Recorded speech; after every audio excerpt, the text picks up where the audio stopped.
16 লক্ষ টাকা নিয়েছিল চাকরি দেওয়ার নাম করে। এই পঞ্চু, এই পঞ্চু, গেটটা তাতি বন্ধ কর। এই পঞ্চু, কোথায় ছিলিস এতক্ষণ?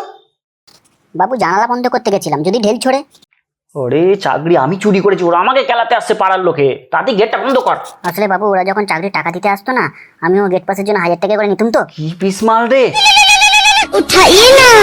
এতবার ফোন করে। হ্যালো, কে আপনি এতবার ফোন করেন? আমি মেয়ের বাবা, টাকা ও, আপনি মেয়ের বাবা? আচ্ছা, হ্যাঁ, বিয়ের ব্যাপারে আমি একটা খুব একটা আনাড়ি নই, আর কোনো নেই না, এর জন্য আপনাকে কোনো দালালি দিতে হবে না। তাহলে এ দেখুন, দেখুন তো গেটে তালা দেওয়া আছে কিনা। হ্যাঁ, গেটে তালা দেওয়া, তাই ঢুকতে পাচ্ছি না। ও, এই পঞ্চু, দাদা খেলাতে আসছে, তাদের গেটটা খুলে দে। দাদা, এ কিন্তু খুব নাটক করছে, একে কিন্তু। এই, তুমি দাদা কত উত্তেজিত করছো কেন?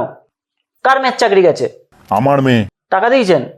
10 লাখ টাকা দিয়েছি, শিক্ষিকার চাকরি হবে বলা ও, হয়েছে। তাহলে আপনি সেই মেয়ের বাবা।